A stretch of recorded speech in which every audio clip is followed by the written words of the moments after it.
Hey, welcome to Guitar Knobs, the guitars, gear, noise, and nonsense podcast, hosted today by these knobs. Tony Dudzik, Pick Guardian. Hey everybody, it's me, Todd Novak. Welcome to the Guitar Knobs podcast. It's just me and Tony in the studio today. We're so glad Well, I got stuck. that you're here. Thank you. We are, yeah. What do I usually say? Why did I get stuck? I don't know. I don't know. We are thrilled to death that you were listening to our show. That's what I meant to say. And then I do that part. Yeah. Easy. Okay. Jeez. We'll just use that take. All right. Hey, we've got a great show because we've got a very special guest on the line who has a little something to do with something we've been yapping about. Guest, introduce yourself. I'm Sam Jett. Sam Jett, maker, founder of the Tony Boloney Pedal. You can add that to your resume. Yes. There you go. Yes. Yeah, so we're going to talk all about it. We're still excited about it over here. We got a couple of them left, and I bet you by the time this airs, they will be near gone. So you're going to want to hop on this.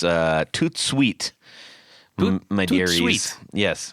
Because there's only 20 available. Is that correct? Well, there's less than that now. Well, Not anymore. Yeah. well, not anymore. There are, as I have count, we have 10 left.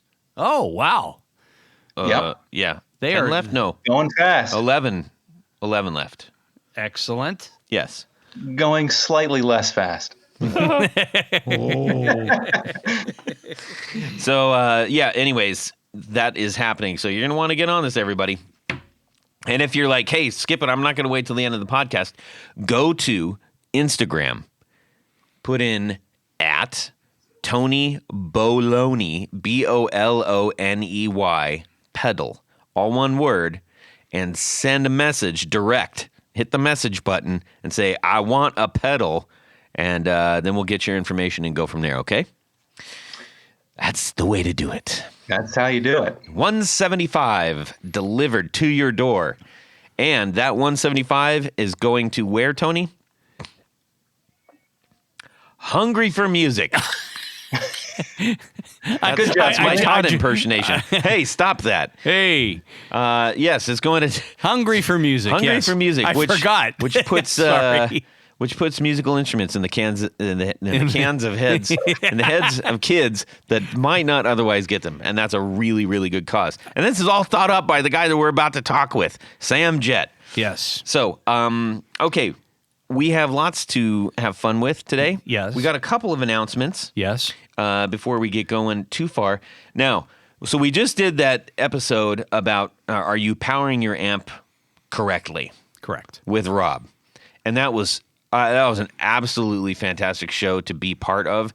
I learned all kinds of You know new what stuff. I learned? What did you learn? I am not powering my amp correctly. I know, neither am I. I bet you most of us aren't. We identified 2 amps in here that aren't being powered correctly. Yep. Oh my gosh. So, fortunately, Oh. we should have had our friend Chris Gill on because apparently he has a lot of input on this because he shared it with me. Yes. Lots of it. He also shared some of it on the YouTube channel. Yes. I did want to mention, Yes. on that episode, we said, hey, we ought to reach out to Joe Bonamassa to see what he uses on his. Mm-hmm. And I did.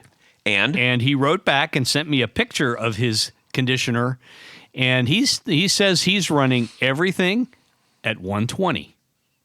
Interesting. Including his, and I said, well, don't your vintage amps, like maybe the 112-ish? He says, I run everything at 120. Wow. And he's got this like monster made in Japan 80 rack space. Well, not 80 rack space, but a big hunk o' metal. Yeah. That is. But everything goes through that, so it doesn't go above or below that, right? Correct. Okay. That conditioner actually keeps everything constant. That's really interesting. I Yep. wonder, does he expand on why? I think that's just what he's always done. I'm just trying to pull it up. Oop, there. That's not it. Here it is. He says, I use this. It keeps everything at 120 volts, 60 hertz. And he says, I run everything at 120. Dumbles, Marshalls, and Fenders. No sag. Wow. Okay. Well, there you go. I wonder what Rob has to say about that. He usually has something to say about everything. Yeah, I thought I sent a copy of that to Rob. I don't know if he did he comment on that? I can't remember. Did Rob tell you that, perchance? He might. Rob.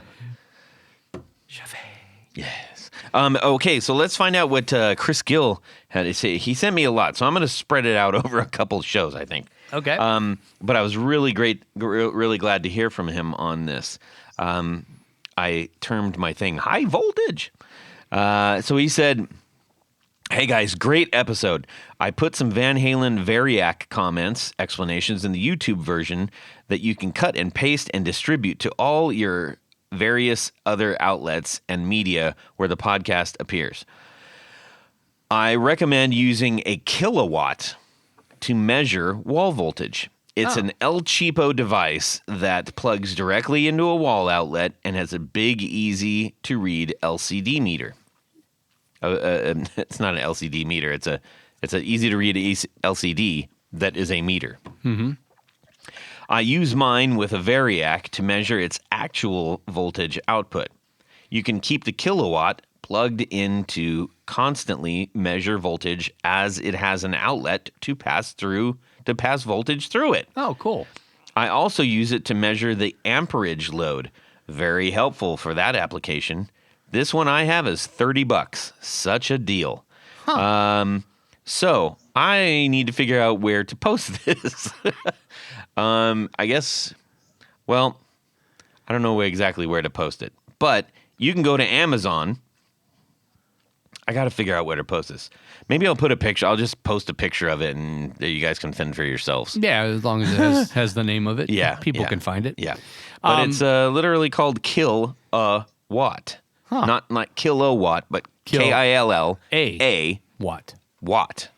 Yeah, Cool. usage monitor. Did he talk about anything about the EVH? He talked about all kinds of stuff. Okay, we're saving that for another episode. Well, let's see.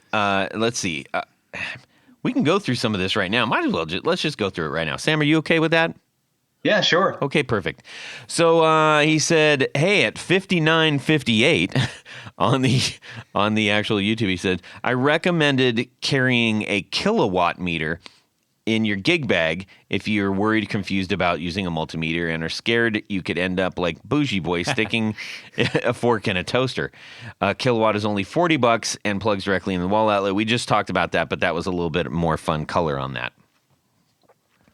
Then he said, "I've discovered that many mass-produced new amps, especially FMIC brands," Fender musical instrument. Okay, that's what I thought. Fender are not biased to ideal specs, but are instead biased cold. I've heard this was to prolong tube life and delay orvavoid. Delay. Delay or hey, spaces are everything. Delay or void a warranty claim. Could it also be compensation for higher voltages encountered in most homes today? ? Could be. Could be. I don't think he was asking me because I certainly don't know. I think it was just a rhetorical question. Yes.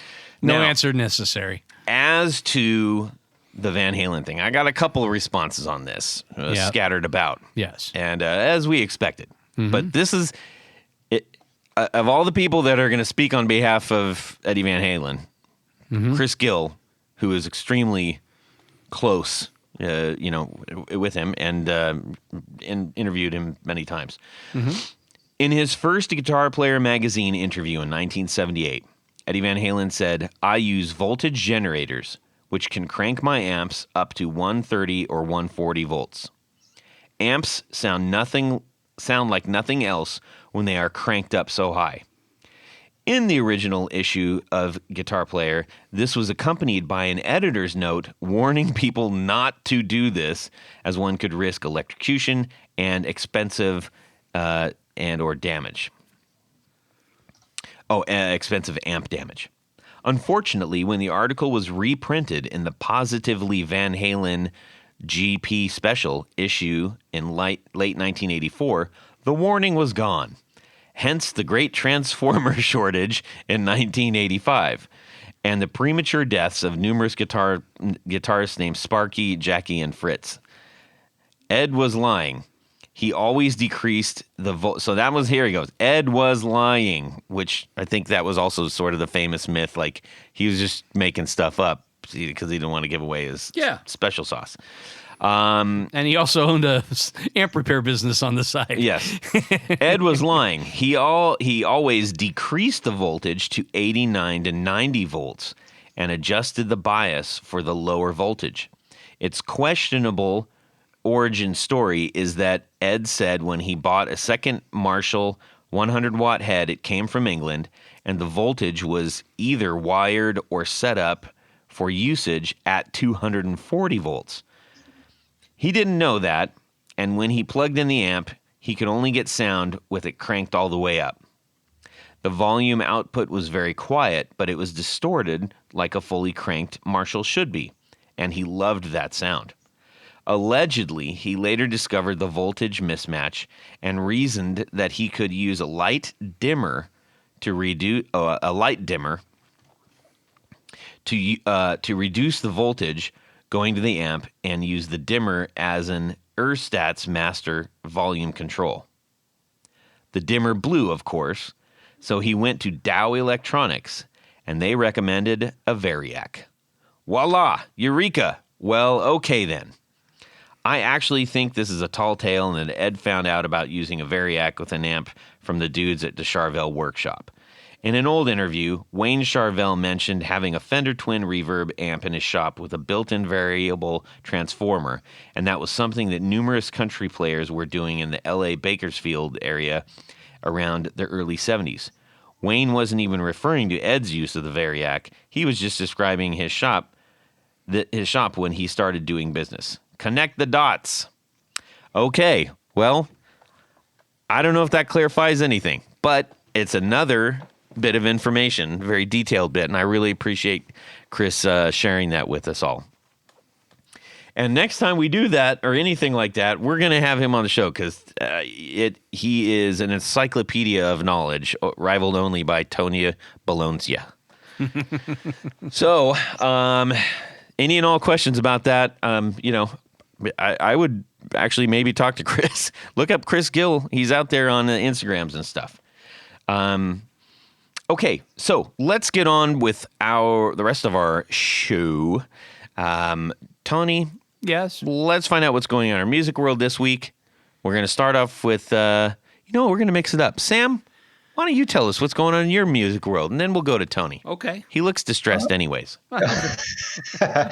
Yeah, no problem, guys. So not too long ago, I was able to acquire a grunge caster from our good pal Gary Cooper of Caster Concierge. Yeah. So he had put one up for auction, and I took one look at it, and I decided that it must be mine. Nice. So yeah. So I was able to get that, and I was actually able to pick it up in person from him.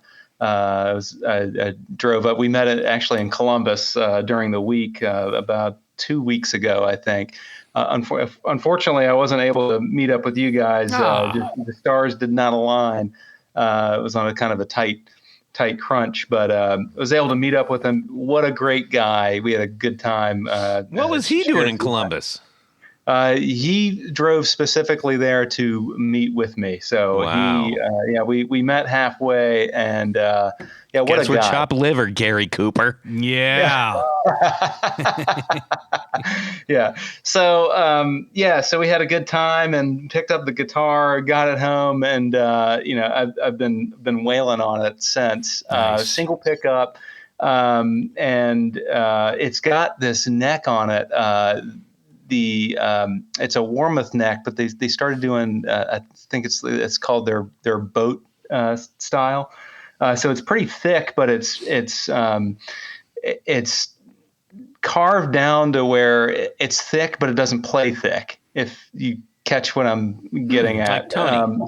Really, yeah, exactly. Oh no, I played there you go. But chording on it, and most of the time I'm playing just rhythm and stuff. So chording on it is a dream. But it's fast enough to where, and it's angled such that going up the neck isn't too big of a deal. Anyways, very comfortable. And he put this distressed finish on the body of it that just looks killer. So it looks like it's been worn back.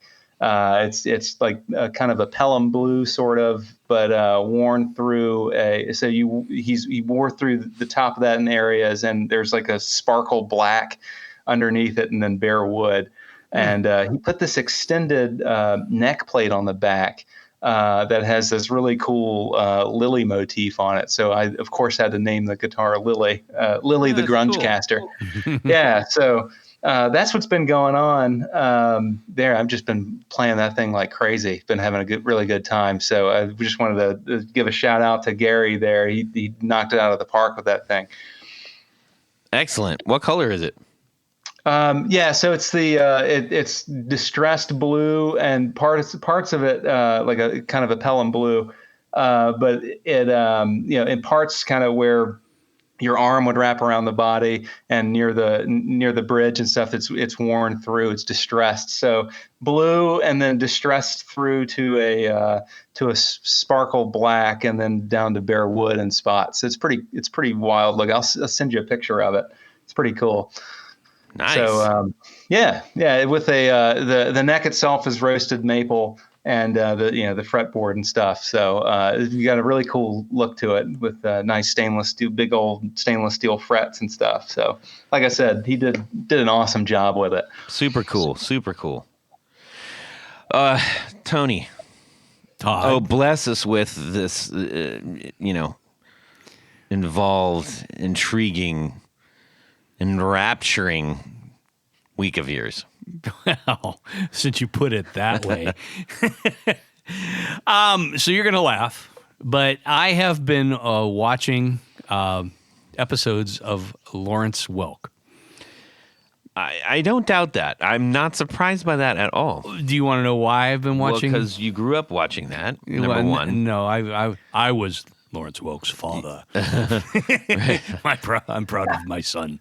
No, I watch it because there are two guitar players in Lawrence's orchestra. Okay. The first was Buddy Merrill, and he came on board in 1959. And if you happen to catch any of the black and white Lawrence Welk episodes, you will see him play. What do you mean if we happen to catch it? Where on earth are we going to catch a black and white Lawrence Welk episode? You can find this stuff. It's on the internets, on the YouTubes and all that stuff. But if you just go to the sections where they're panning through the orchestra, you will see Buddy playing some incredible. AC Rich Warlock. No, he did not have the hot tub time machine like we do, yes, of course. Yes, but he plays some really. He has typically an early Fender Strat. He also has a prototype Electric 12 that he played. Really? Which is really cool. Did it have the drippy banana thing? It did have the drippy banana headstock, yes. Otherwise known as the hockey stick headstock, as people in the industry call it. Sure. But in addition, so Buddy got drafted. I'm sorry, he started in 1955. In 1959, he got drafted, and they replaced temporarily with another great guitar player called Neil Levang. Was he a linebacker or something? Why? He got drafted. He drafted in the Army. Oh, right. Jeez. Okay. We still had a draft back then, back before you were born. Yes. And then Neil was supposed to go away, but when Buddy came back, Lawrence liked having two guitar players. So Buddy, come back. You've been such a fool to leave. Anyhow, if you watch any of those episodes, you'll see either or both of them playing some pretty cool instruments. I just thought I just love seeing stuff. I mean, I even go so far as to watch Hee Haw from time to time. Those are still funny. Yeah, well, for you. For you. Yeah. But, there's some great guitars and things that show up on those little episodes. And Roy Clark, of course, was just nutty. But interestingly, Neil and Buddy played together for the next 12 years. I think that was from like 60. How come you didn't say Buck Owens, too? Well, he's on Hee Haw. Yeah, so is Roy Clark. I understand that. But you didn't mention Buck Owens when you said... I jumped back to Lawrence Welk. Okay, go ahead. I'm a picking, and I'm grinning. There you go. There you go. Are you happy now? Thank you, I am. And then Buddy left in like 1974, and that left Neil by himself. And Neil played all the way till the very final episode of Lawrence Welk in 1982. I was going to say 1982 as a guess, and I would have been right. But you would have been right, but you didn't guess. In my head, that's what so the number you lose. Was. That's the answer. Yes. So anyhow, if you have a chance, if you can, they're all over YouTube. Sometimes they'll run a special on. Do they ever like throw the spotlight just on them while they're doing their?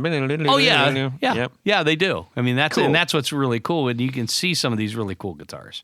Awesome. And many of which are prototypes. Very cool. Very cool. That's my week. I like it. We need to get you a hobby. So I have a Supro Black Magic amp. No longer, because I got an AC30. Woo! I traded it in, traded that and the extension cab. I walked in with both, and I said, "Look, I'm going to take a hit on this, but how about you just give me this, and you can have these." And that's pretty much what happened. Bunch of rigmarole, in between. They couldn't just go, "Yeah, man, that's cool." I got to go back and talk to the manager. Yeah, they had to do their, two-step thing. Well, you're gonna have to pay some little bit of tax on this, whatever. So I just, it was sitting there. It had greenbacks in it. Yep. And it's a C2. How's it sound? Sounds fantastic. Yeah. Yeah. And naturally, one of the first things I did was trying to figure out how to not do exactly what it's supposed to do. So you buy a Vox, Yeah. and you expect it not to sound like a Vox. No, it does. It does. It sounds great. Yes. But I jumped. The first thing I did, like within 10 minutes, was jump the. Oh yeah, we inputs. should always do that anyhow. Well, but I know lots of people that don't. Yeah. Actually, most people I know that have them don't. Anyways, I did, and I was like, "This sounds really great." The huge difference with the speakers, obviously. Yeah. Yeah. And I'm gonna figure out what I'm gonna do. Am I gonna keep them? Am I gonna sell them and throw some Alnicos in there? I'm not really sure. Well, you've got one Vox with an Alnico in it. No, you don't. No. Weren't you going to get an Alnico? Well, I was thinking about it. Oh, no. Okay.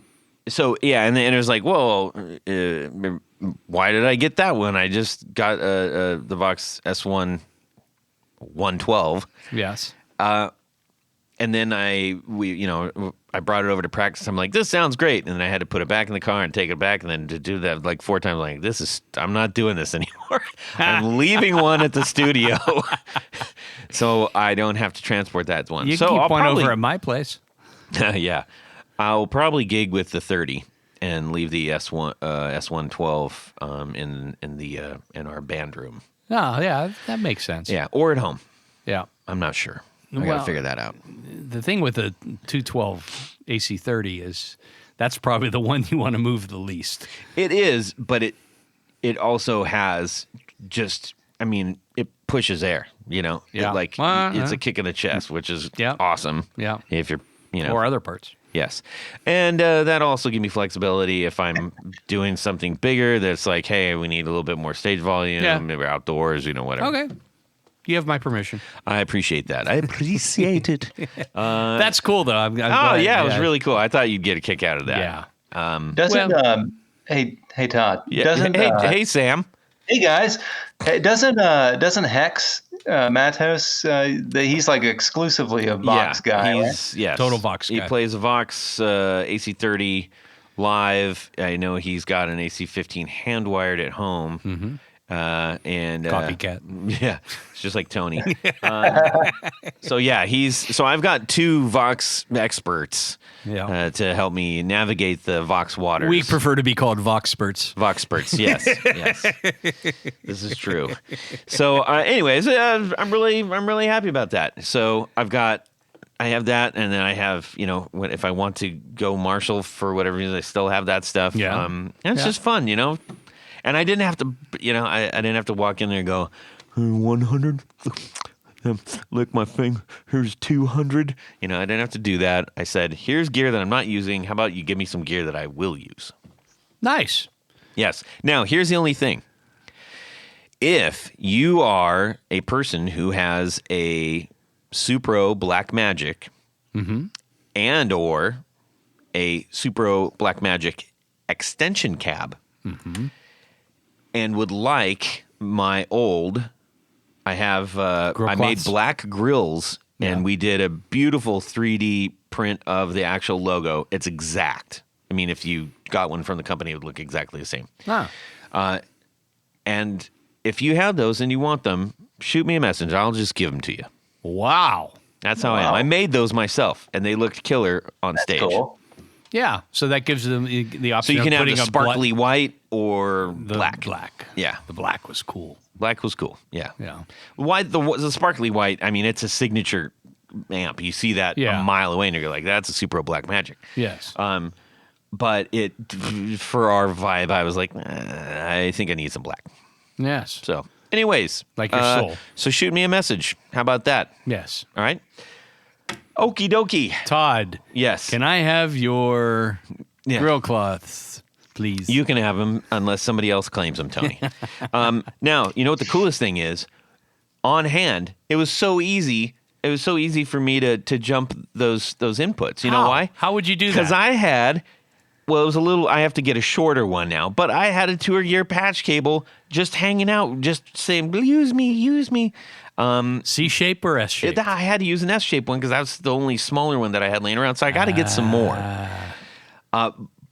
If you're like, I could use a good cable, low-profile cable to jump these. It's a little 3-inch cable, just bit-a-bop-bow. You got that thing on there and you're jumped. But can't you also use these Tour Gear Design patch cables that's for what putting they're your pedals? Designed for, Tony. Oh. And they do such a good job. I thought that might be the case. In fact, if you want to hook up your new Tony Boloney pedal to your new Guitar Knobs Boost pedal, that's what you need to do. I like that idea. Yes.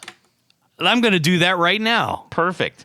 You can go to tourgeardesigns.com, load up your cart, and then when on your way out, what you're going to do is you are going to put in the guitar knobs on the in the little coupon code. The all guitar one knobs. word. You're going to save 15%. 15%. That is correct. You're going to love that deal. You might even go back and load more stuff in your cart. You just might. Because when that's you like getting a bunch of realize free. what a good deal that A is. free bunch of cables. Yep.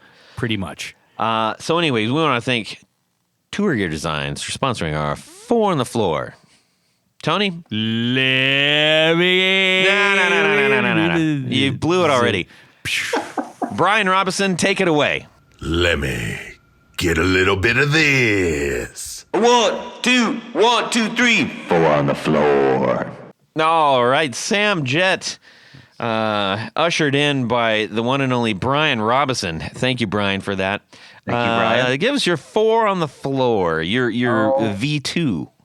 Yeah, I was going to say this is version 2. So the first time was episode 299. Thank you, Tony. You're welcome. I believe the episode was 299, Yes, Todd. yes. There you go. We consulted the library there. So the first round, I've completely redone my setup here. So for this particular round today, is actually what's on my pedal board right now.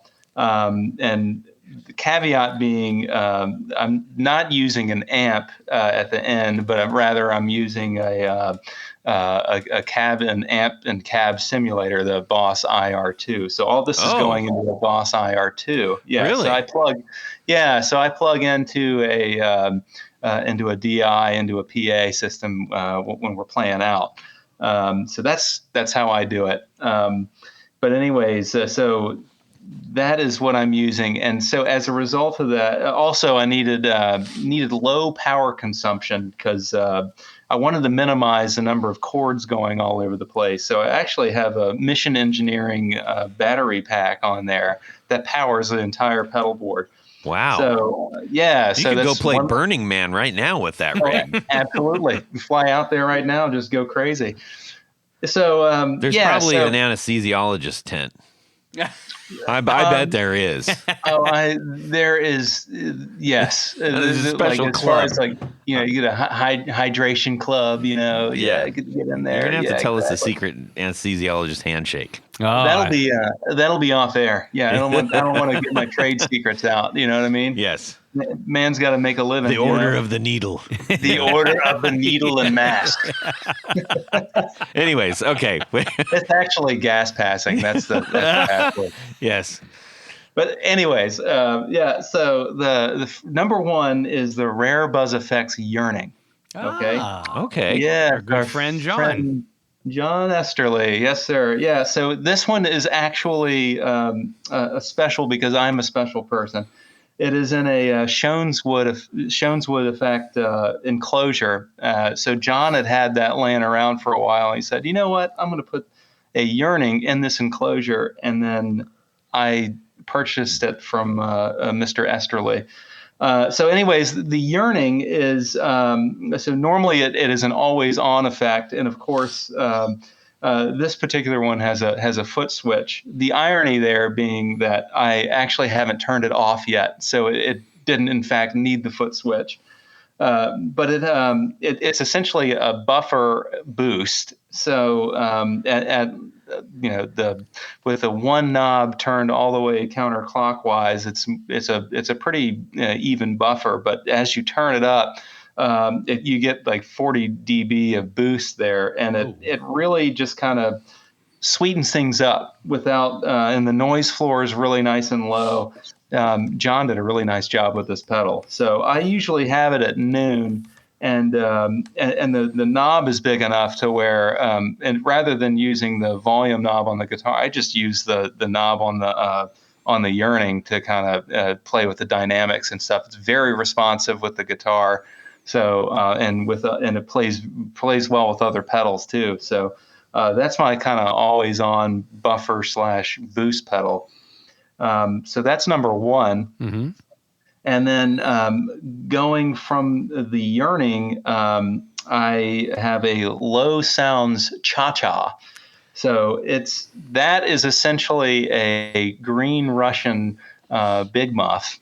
With a couple of modifications. So rather than using discrete transistors, it has a transistor array. And I think let me look this up real quick here. A CA3086 is the specific chip there. Okay. So with a transistor array, they tend to have the transistor values within the array tend to be pretty low gain. So it gives it this nice saturation there when you really goose it. And the other thing about the pedal that I really like is that in the tone control, there's an additional mids control. So you can really dial in dial your mids in, and it's pretty responsive to other pedals, and it stacks well with especially with the Tube Screamer.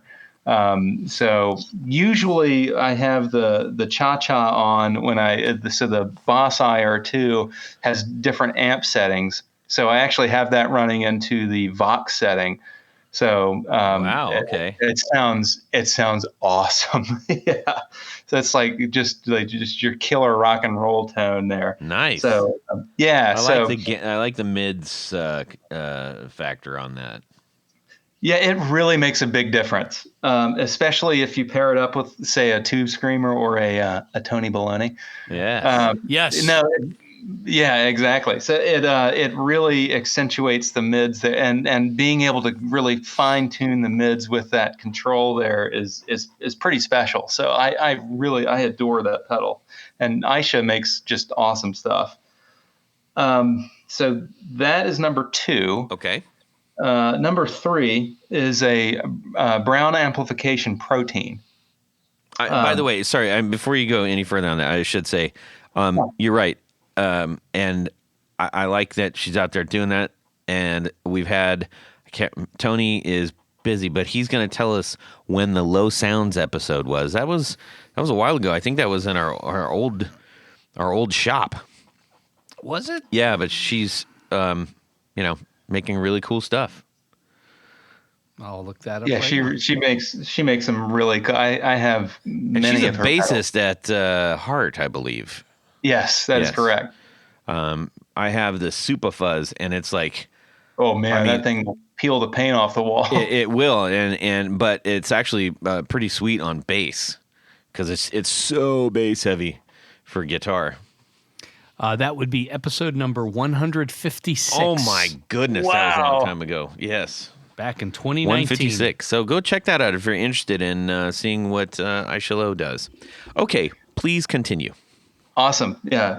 Appreciate the shout out for Aisha there. She's, like I said, she's fantastic. But anyways, number 3, Brown amplification protein. So this is kind of a 2-in-1 overdrive pedal. Has 2 sides.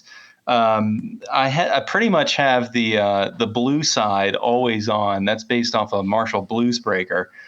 So it gives you this nice, and typically I have kind of, but actually both the volume and the gain kind of, what is that, like 10 o'clock, something like that. Nothing, not goosed or anything, but it gives it a nice kind of boost there, pretty reactive with the dynamics of your guitar.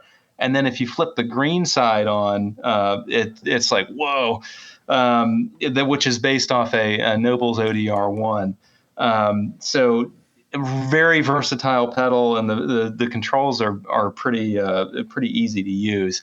So normally, kind of the way I use it is I either have the protein on, or going through the Fender Twin Reverb setting on the IR2, or I have the Vox setting on and I have the cha-cha going. So that's kind of normally how I differentiate between the different sounds and stuff when I'm playing. But anyways, the what I really like about the protein is that it is like infinitely stackable. So and it's it just is, it sets your baseline overdrive tone is just so nice with that, especially if you have the always on yearning going into it. It just is such a sweet overdrive sound. So that's the yeah. Well, I was just gonna say, I early on, this is in 2020, so it was a little bit weird, but I reached out to Brown to get them on a show, and I said, "Yeah, that's awesome, let's do it." And I need to hit them up again because I think it just kind of fell off the face of the earth. Oh, that'd be great. Yeah, because they make they got some great stuff. I'd love to get them on the show, so I'm gonna re-pursue that. Do it. Okay. All right. So that's number 3. Number 4. So I have this would be essentially the last pedal in my chain. There is the Old Blood Noise Endeavors Minim. Mm-hmm.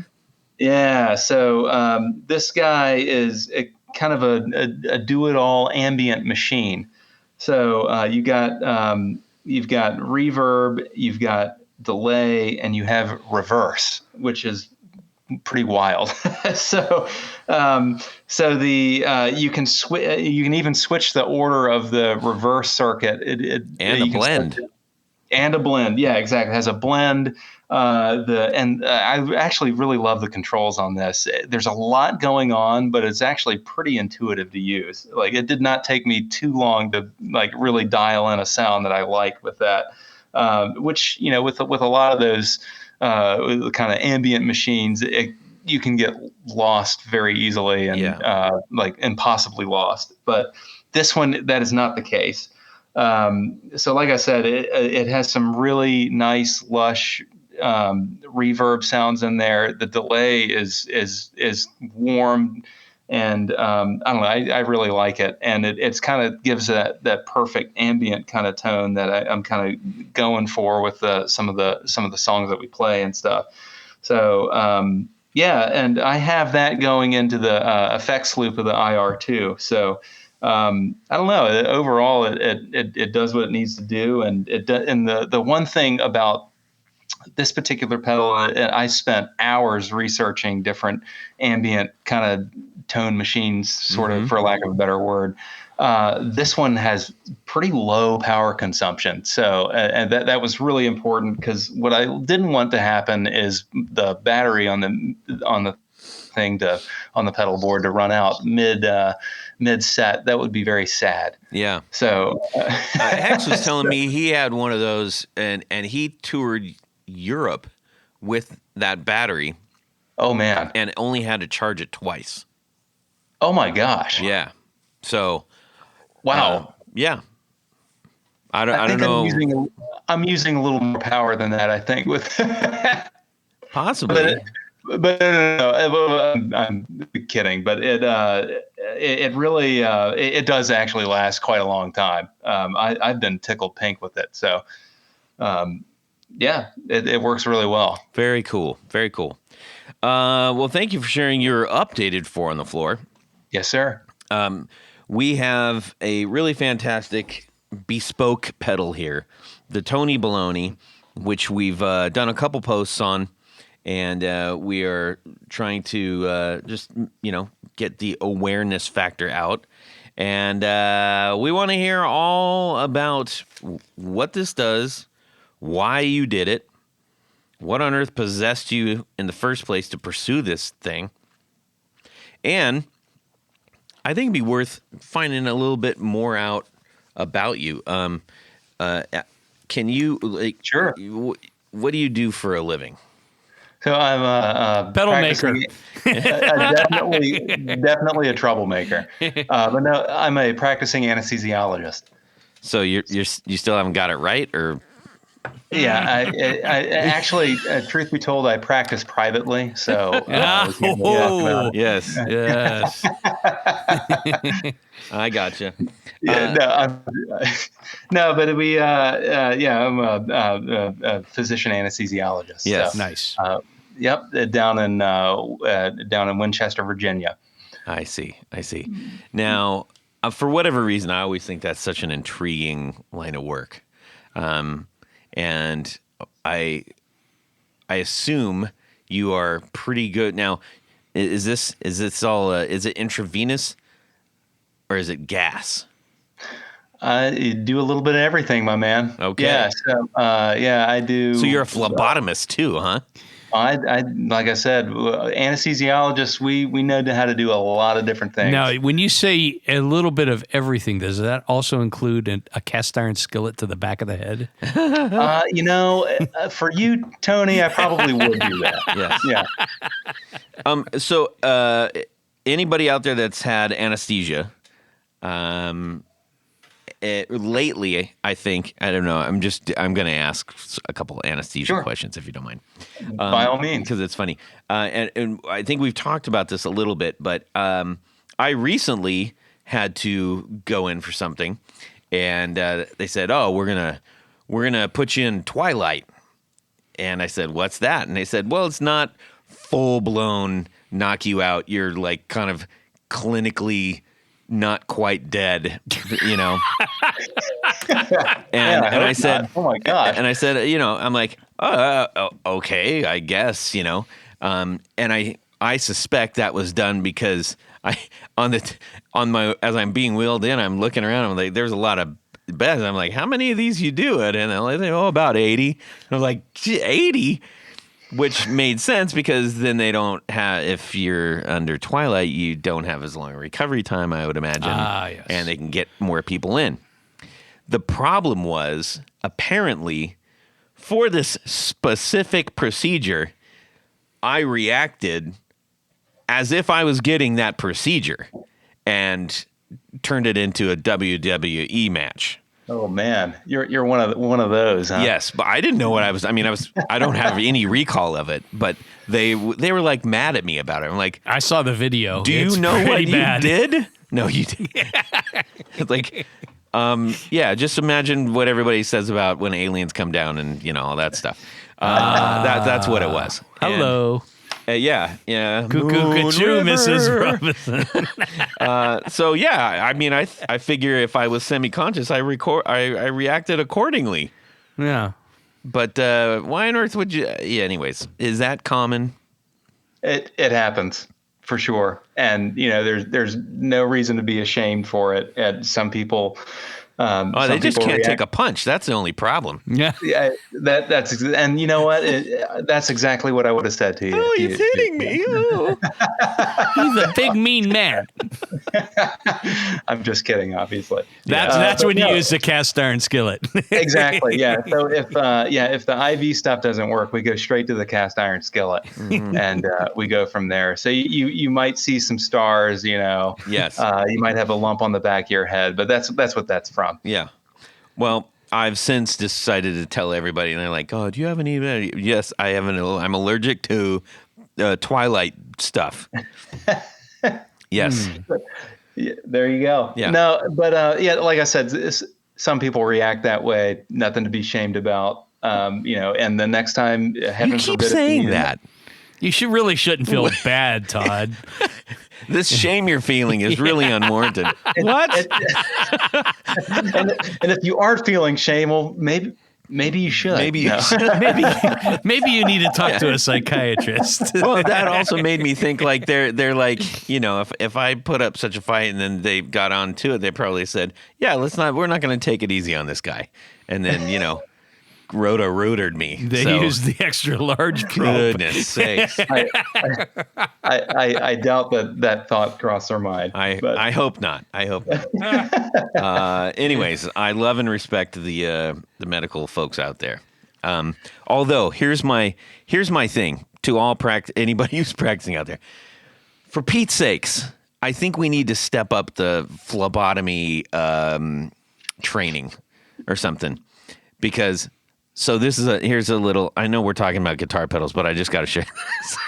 So the other day I went in and I had I never order this on the menu at our local place. I went in to get a hamburger and then I was like, oh, it's a fish Reuben. Now they're known for making fish. It's the old bag of nails. That's what it's called down here. And I said, I'm gonna try that. Why not, right? And I got through the whole thing, and then the last bit. I was like, what's this? And, I had a mouthful of fish, and I pulled out a bone, and I pulled out another bone, and then I swallowed. And I was like, I pulled two bones out. And I had a bone stuck in my throat. And I'm sitting there trying to kind of, and I was like, I'm sure it'll get. That's unpleasant. Oh, yeah. Super duper weird feeling and very unpleasant. And everybody that we talk to that we know that works in it is like, yeah, you need to go to the ER and get that. Make sure. Yeah. So anyways, as soon as I get there, they're putting me in, they're like, hey, okay, tell us your name. Are you allergic to anything? And this woman comes in and starts, she's a nurse. She's not, and starts, it wasn't a random this bag woman. lady comes in off the street. What are you in for? Here's a snack machine. I've been here for hours. Respect the nurses, dude. Yeah. I'll just say that. So, I see she's preparing a blood kit, a blood thing, and she looks at me and I looked at her stuff and then she looks back and she goes, your color just changed. And I said, yeah, I do not do well with needles, which is odd to say if you've got arms full of tattoos and stuff. It's a different thing altogether. Doesn't go nearly as deep. Well, right. So I say my problem is that every single time I'm trying to get an IV here, it takes at least two people 4 times to get to do it. I don't know why. So she said, no, that's not going to happen. Well, after 2 nurses and on the 4th try, they put it in my arm and And I immediately was like, oh, and she's like, oh, it's just a little pinch. And I said, no. And she said, does your arm actually hurt? And I said, yeah. And she said, oh, I might have put it through a nerve bundle, and it still hurts. Oh, dear. And I'm like, you got to be kidding me. Why can't I just get somebody to go boop, and it's in, and yay. That's what you do. You got one job. Put the thing in the thing. Todd, just call me up, man. Next time you need a draw, I got you, brother. Yeah, I'm flying my personal phlebotomist. Anyways, thank you for that little detour. I love to spin a yarn. So aside from that, yes, how was the fish Reuben? The fish Reuben. I honestly, it wasn't. Great. It was not worth the bone. Just do a regular fish sandwich. There's something about Thousand Island and cabbage with fish that just doesn't. I don't know. Something was off. Something was weird. And it's usually really good there. We like to eat there. Yeah. Anyway. That sounds like an all-around wonderful experience. It was weird. It's not the way I expected to spend my evening. That's for sure. Yeah. Okay. So, Tony Boloney. Let's talk pedals. Let's do that. Sorry. And someone made a mention the other day about like, how long does it take to hear about what you guys are talking about? As long as it takes. As long as it takes. Thank you very much. This isn't just an information documentary. This is time with each other, everybody. Number 4, the Lodge. The Lodge. Okay, so we've got this fantastic pedal here. Thank you for indulging me about your apparently what I consider really fantastic line of work. No problem, man. So, what was the genesis of making this pedal? Yeah, so shortly after the Toddcaster came together, I was messaging John Esterly of Rare Buzz Effects, and we were just kind of like, "Hey, wouldn't it be funny to do something for Tony, since he's on the show all the time, and it really contributes a lot." He won't leave. So he was like, "Well, we call him Tony Boloney. Why don't we make a Bologna themed pedal?" And I was like, "Oh my gosh, we have to do that. We absolutely have to do that." So the first step, I was like, "Well, okay, what pedal are we going to do?" So I went back all the way to episode 39. Oh my God. 39. I mean, that's is almost as old as the Dead Sea Scrolls. Yeah, so I can't remember what year was that. It had 17, 16? I don't know. I think we were still running 112 in the AC side. No, God, I can't even remember. What was my episode? Oh my gosh. Yeah, 39. Really early. I know that, but how old? I mean, was that 2016? That would have been 2016. Yeah, I think. Yeah, pretty sure 2016. Okay, yeah. So maybe 7. So I went on that episode and listened to your 4 on the floor. Oh yeah. And one of them was the Voodoo Lab Sparkle Drive. So I said, "Hey, I've got a little bit of experience tinkering with tube screamer variants. So let's track a schematic down for this and see what we can do." So after literally a couple years of tweaking and coming up with a suitable design that looks very much like a Oscar Mayer package. Oh yeah. Yep. We came up with the Tony Boloney. So I gotta say, I looped Todd in probably months into the process, because I was I was going back and forth. Do I spray? Do I rattle can this thing? How am I going to finish this thing and make it look decent? So I broke down and I was like, you know what? If we're going to do this, let's do it right. So I knew that Todd had some experience with some graphic design, so I hit him up, and he came up with this. Not 25 years, but nobody's counting. Yeah, just a little experience, just a little bit. He does it on the side, Yes, it's my side hustle. Yeah. The show is the breadwinner for my family. Yeah. Boy, they're hungry. Todd, I didn't realize you actually really did have 25 years of experience. I apologize. It's okay. So, I'm still practicing too. Before that, he was an anesthesiologist. Are you practicing privately? Or? Yes. Okay.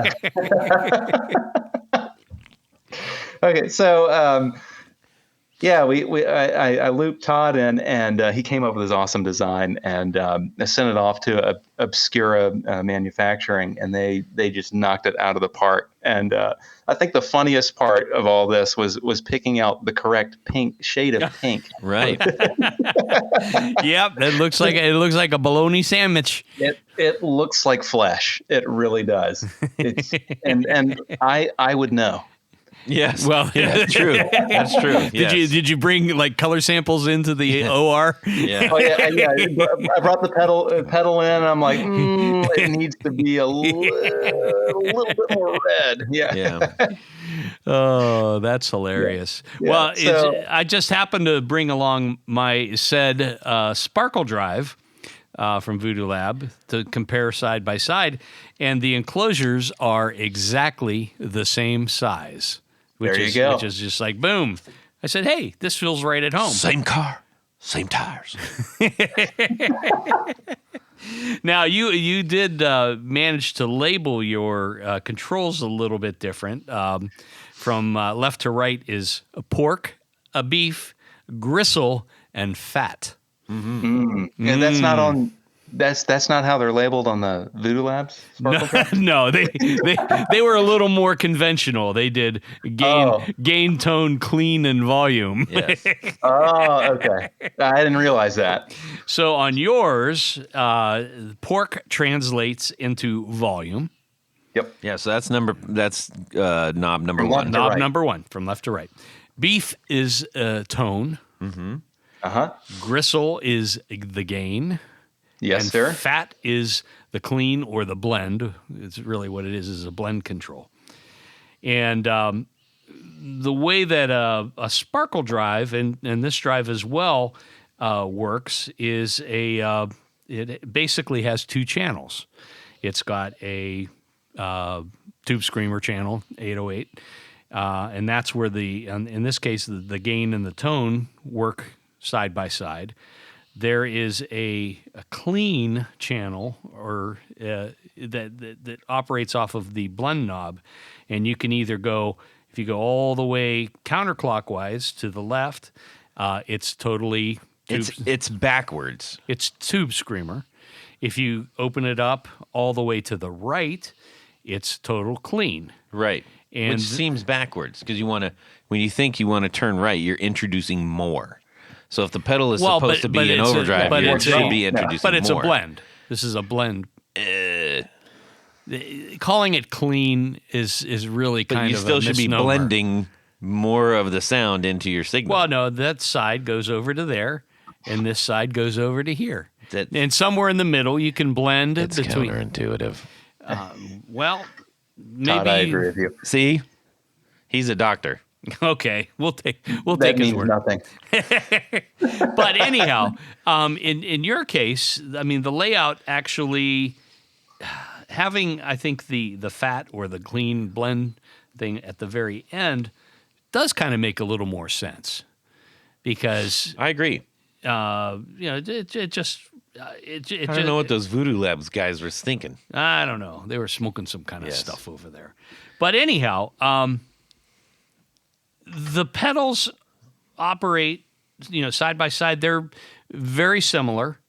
Your pedal, I think, works slightly. You mean your different. pedal? I mean my pedal. Yes, your pedal. Yes. I mean my pedal. Yes. It operates a little bit different, and we had talked about this a little bit. That some of the diodes and the chips and things are a little bit different.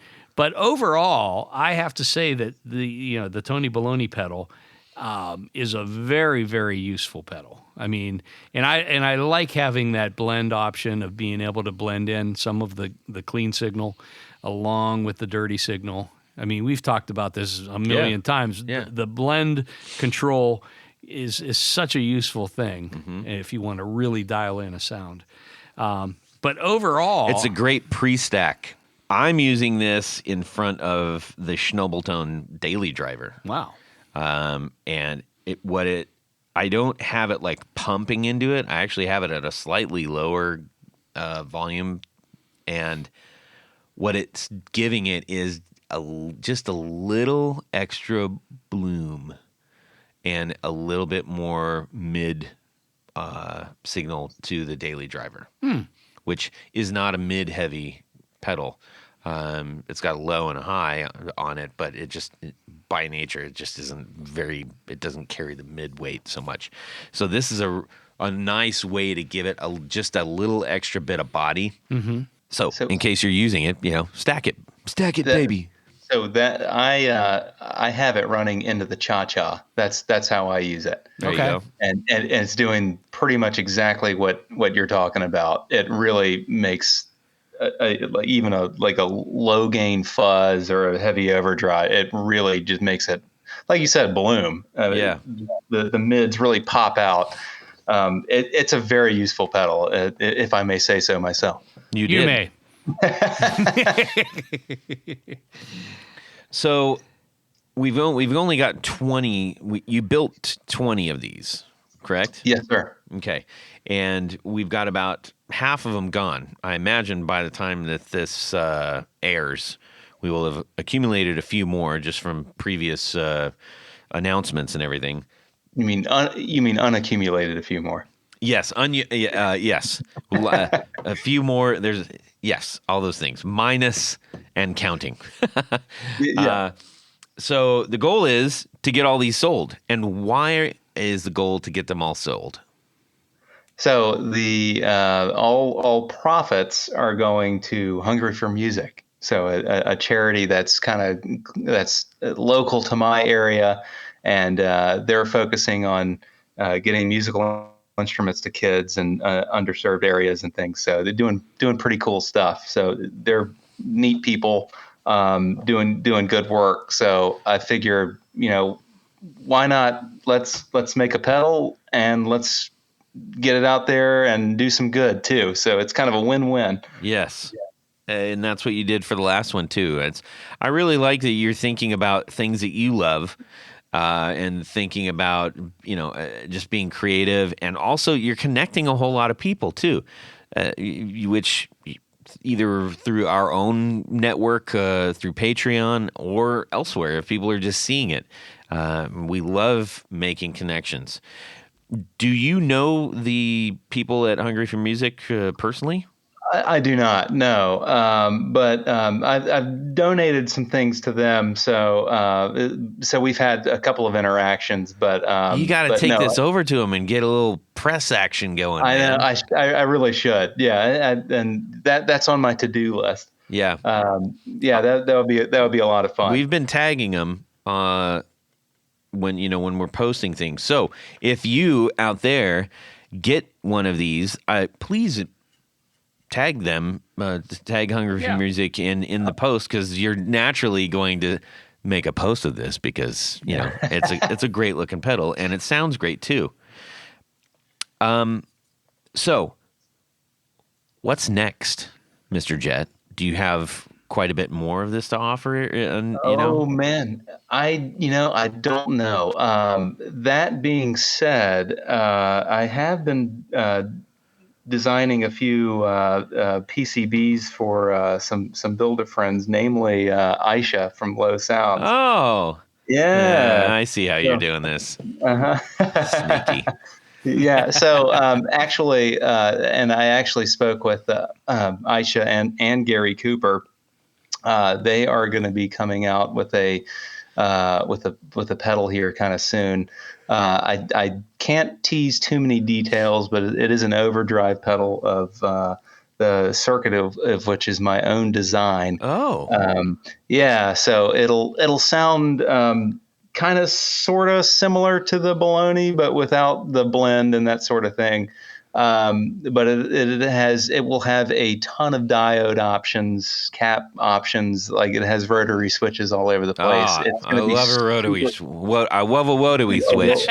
Oh, silly wobbit. But so look at me giving some details away. But anyways, no. But Gary is going to put them into these really, really neat wooden enclosures that are like custom handmade and etched and stuff. So and Aisha is a world-class builder. So be on the lookout for these. I'm not sure when exactly they're coming out, but they are getting close on the horizon there. So I had permission to tease that. So here I am plugging away. Yeah. Can you put 2 rotary switches on it? There are 3 rotary switches. Oh, there's 3 rotary switches. I love it. Oh, can you put 4? I could, but that might make the universe implode. So I'm not sure we want to do that. You know what? That's very cool. I'm glad that you have something more in the works because I like that you're doing these things that are fun, that make people happy, and that there's a reason behind what you're doing, and then somebody else benefits beside the buyer. I really appreciate that, Todd. Yeah, and it's good for me. It's good for the guitar community, and and I'm helping people out. I mean, what more can you ask for? Yeah. So and like I just like to reiterate, connecting with people. Again, and I mentioned this when I was on, episodes ago, that I've just been blown away by the positive response of the guitar community, and the pedal building community is kind of second to none. People always have your back. They'll drop whatever they're doing to help you out in terms if you have a question, and just dealing with customer service of other, companies that are helping you with a pedal build and stuff. The customer service is unbelievable. So I've had nothing but positive experiences, and I look forward to my pedal building days. And I'm looking forward to getting some more stuff out there. Yes, and like the Carpenters said, "You've only just begun." Okay. Well, that was super fun. So people, waste no more time. I'm telling you, the rest of these are going to go right out the door, and I would love for you to have one. And maybe, just maybe, if for some reason they all get sold and everybody's clamoring, but I want one too. Maybe Sam does a pre-sale and knocks some more out. We'll see what happens. You just have to ask nicely. Yeah. Okay. So we have we got some good stuff here, right, guys? Round and third, heading home. Oh, the good stuff. Yes. We're saving the best for last. The best for last, yes. So. Todd. Yes. At this point of the show. Intimately. I do. No, I don't. That's weird. That's very weird. Yeah. Cut that out. At this point of the show, there's a special game that we like to play called Would You Rather? Yes. Oh, where's Jared? Okay. This week's Would You Rather is brought to us by our own Sam Jett. Hey. Yay. Take it away, Sam. All right. So, would you rather you and your band find yourselves in a haunted venue? Oh. I know. Yeah, and there is a vengeful, restless spirit. I'm restless. Okay. See? Exactly. Everybody's like, why is Todd yelling at Tony? See? Ooh. Yeah. So this vengeful, restless spirit is going to possess one of 2 of your bandmates. So you have a choice. Is it going to possess your drummer? And if it possesses your drummer, what it will do is your drummer's tempo is going to be directly proportional to how loud they're playing. So the louder they play, the faster they go. Okay. And vice versa. The softer they play, the slower they go. Okay. Okay. I've had drummers like that. That's option one. Option two is the spirit can possess your keyboard / vocalist. So at some point during the night, during your set, two of your songs will be like a Siamese twin or something? A Siamese. Yes. Okay. Yeah, exactly. Yeah. They didn't have anesthesia back then, so they couldn't separate them appropriately. So it's vocals and keyboard. Okay. Yeah. Exactly. So your keyboard vocalist will play two songs out of the set in the wrong key. So let's just say you're playing a song in the key of G. Well, they're just going to be jamming away in the key of F or whatever key that you can think of for that particular song. Okay, so those are your options. Option one, drummer. Option two, keyboard vocalist. All right. Wow. Tanya, what are you going to do? Well. Oh, I just had an idea. You could. Oh, my gosh. Todd had an idea. I wait. I'll wait for the idea till we're done. Okay, go ahead. Sorry, go ahead. See what I have to put up with? I think having a drummer playing out of rhythm, speeding up, slowing down, and everything would be more of a disaster probably than having the keyboard player and vocalist going haywire on a couple of tunes. I mean, it kind of reminds me of a Partridge Family episode when Lori Partridge had just gotten... That was a TV show a long, long time ago. Yes, about a family that plays together in a band. Yes, and rode in a rainbow-colored bus. That is true. And Lori Partridge, the keyboard player, one of two keyboard players, was possessed by a restless, vengeful spirit? No, worse. She just got braces. And she they would be playing in practice. Oh, wait, she wasn't the older one. Yeah, she's the older one. She was, okay. Yeah. I just wanted to make sure. Susan Day. Okay, yes. And she would play wrong songs. And it turns out, because of the braces, she was picking up radio signals. Wow. And she would play the wrong songs. Like that Sparkle Drive. That didn't. You're hearing things. I'm not. Okay, go ahead. You were possessed. So I think I'm gonna opt for, hey, 2 out of however many songs you're playing that night. Let's just do that. And we can apologize later. Whereas a drummer playing up tempo, down tempo, up tempo, down tempo would just be just a nightmare. Okay, sounds good. Sam, what are you doing? Well, I'm gonna have to agree with Tony on this. The drummer going haywire is so distracting. And it is nearly impossible to recover from that. Oh yeah, try compensating. It is just so hard to compensate. So as distracting as the keyboard vocalist going nuts, I'm gonna have to pick keeping my drummer as is. Okay. I'm going to go for the drummer because I don't mind playing fast. Okay. So if it's fast, it's going to be loud. Yeah. And I'm game for that. What about the quiet parts where it slows down? There's no quiet parts. I don't have quiet parts in my song, man. I go, baby. I throttle. Put it down. It's called dynamics. Yes. Out with the door with dynamics. Just alrighty. Thrust. Well, welcome to your own island for a change. Yes, indeed. That was very clever, Sam. Thank you for doing that. And we've introduced a new muse with the possessed spirit who can hang out with the genie in the time machine. And the ghost of Frank Zappa. And the what? Yes. All right. Well, we need to thank a few people here, homeboy. That's right, Todd, because at this point of the show is a special group of people that we love to thank. These are our executive producers. Now, an executive producer helps make this show possible. How do you become one? Easy as pie. Head over to patreon.com/the Guitar Knobs.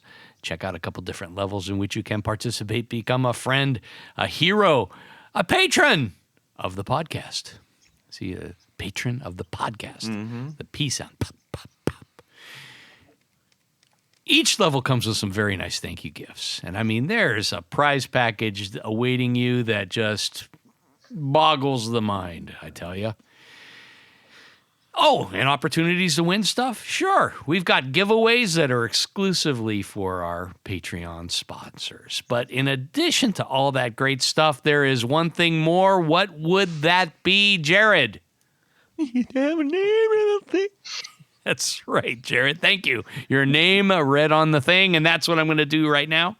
So special thanks to these executive producers. John Sebastian, Trevor Ellenberg, Cameron Pampas, James Bell, Brett Hogarth, Don Kloss, Ralph Gottschalk from Wonderful Audio Technology. What?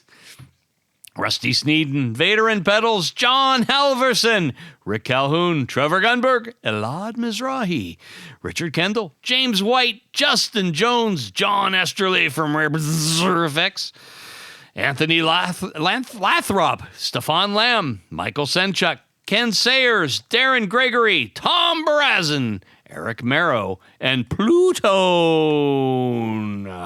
All right. I love it. Well, but Todd, there's more. Sorry. Because there's a special group of executive producers. We call them our Grand Poobahs. These are the creme de la creme, the top of the heap, the A number ones, and they wear a fez upon their head whilst listening to the podcast. So special thanks to these Grand Poobahs.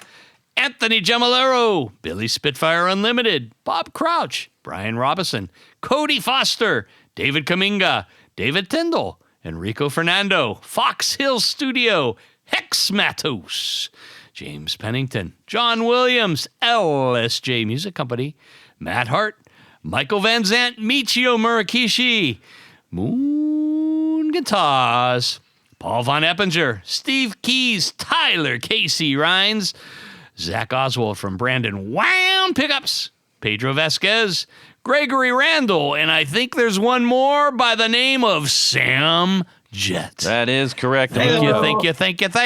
Yes, thank you so very much. We love saying all those names out. We would love it if you shared with your friends our show. We love getting new listeners, and if you're considering joining the Poobahs and the producers and the whatnots and the ho-hums, then we would really love to welcome you, and it would greatly help out our show. Yes. It's really fun, guys. You should do it. In fact, we're just about to give away this book signed by Chris Gill. Chris Gill. The co-author of this book, Eruption, Conversations with Eddie Van Halen. I have 3 to give away, and this is going to be the first of one. And it's going to LSJ Music Company. Hey, Nice. That is correct. Right. So we'll send that out. There's a nice little signature in the front of this, and it's a great read. So, And it covers the age-old question of the use of the Variac. possibly. I don't know if it does, actually. I can't remember if it does. It probably does. I think it does. It should. It probably If should. not, I'll write it in the back Yeah. cover. It's been a minute since we got our first issue of that, so I'd have to reread that. Anyways, okie dokie. Well, Sam, where can people find this amazing pedal? So go to Instagram at Tony Boloney is the handle. Boloney. Boloney. There you go. Yep. And you'll meet a friendly person on the other end. That would be me. So just DM me if you're interested, and we'll hook you up. That's the ticket. All right, Tony, where can people find out what you're doing? Head over to pickguardian.com. Just check out what I'm doing. What do? I make custom pick guards for guitars. How do you get one? Shoot me an email. Let me know what you're trying to do.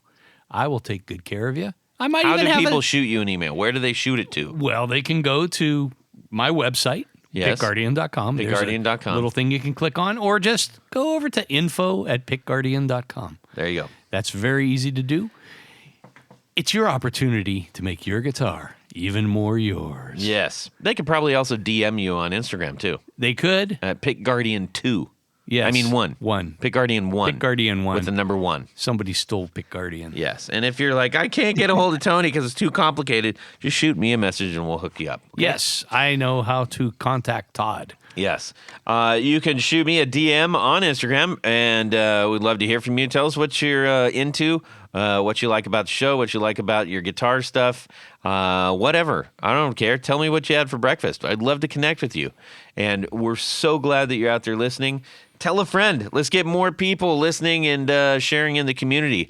Yep. And it is ever expanding. On Patreon, we've introduced basically community way for everybody to connect, and they're doing it, and it's great. So really appreciate that. Go get your Tony Boloney pedal. Have a fantastic guitar week. Thank you, Sam Jett. Thank you. And subscribe. Thought the major was a lady suffragette. Jett. I mean, I guess so. Yeah. So I found some. This is all really fine and good before the show, but this is stuff we can be talking about on the show. Okay. You got to say it all over again. Jeez. You have to say it all over again. I don't really think Sam knows what he's doing anyway. So, oh, hey, Sam. Hey guys. I heard that. We're waiting on the line, Sammy. Where are you? I still don't understand why there were so many Jett things called back then. Benny and the Jets, the whole Jett thing, and Jet Boy, Jet Girl, and a bunch of other Jett stuff. The Jetsons, Benny the Jet, Benny and the Jets. What's up with that? And you do realize that the Easy for you to say. what is that called? Like something that Tesla would have used. Was that cool What? when he used it? He sat inside of a Faraday cage. You with saw his, him. I did not see him. Tony almost went for that for a second. He's like, yeah, wait a minute. Oh, I was at work saw the that movie. day. hey guys. Yeah. What's up? I'm okay. Sorry, my kids came in. Oh. I'm good. Hello, kids. Hey, can you say hi to Todd and Tony? Hello. Hey, that's the guy that this pedal your dad's been working on is made for. That's right. It's me. Oh, yeah. Tony Boloney. Tony That's Boloney. me. It's my name. Don't wear it out. Thank God somebody does. Oh. Are you? Hey, by the way, if you're like when you get home, sometimes you're like, oh my gosh, I'm so wired, I just can't sleep. Or could I?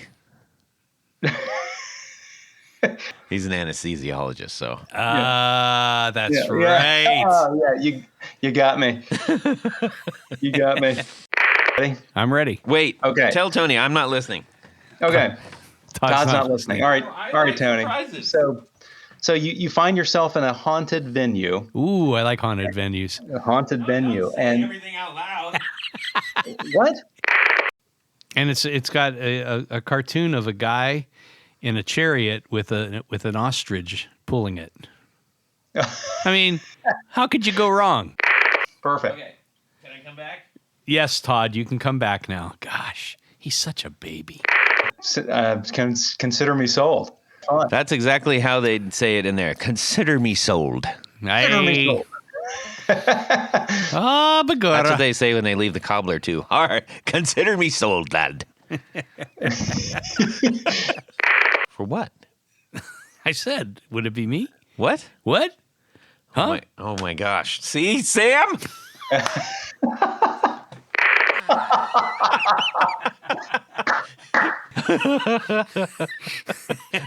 Oh, moaning Rob. That Thanks, yeah. guys. Womp, womp.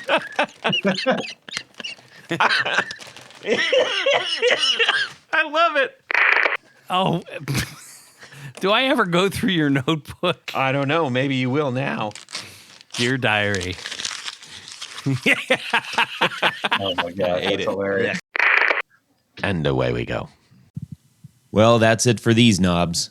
Please visit our Patreon page at patreon.com/theguitarknobs. Visit our website at theguitarknobs.com for all of our past episodes, 4 on the Floor blog, and other good stuff. You can connect with us on social too at our Facebook page and share your gear and stories on our Facebook group. Also, be sure to check out our Instagram at Guitar Knobs. Catch you next time.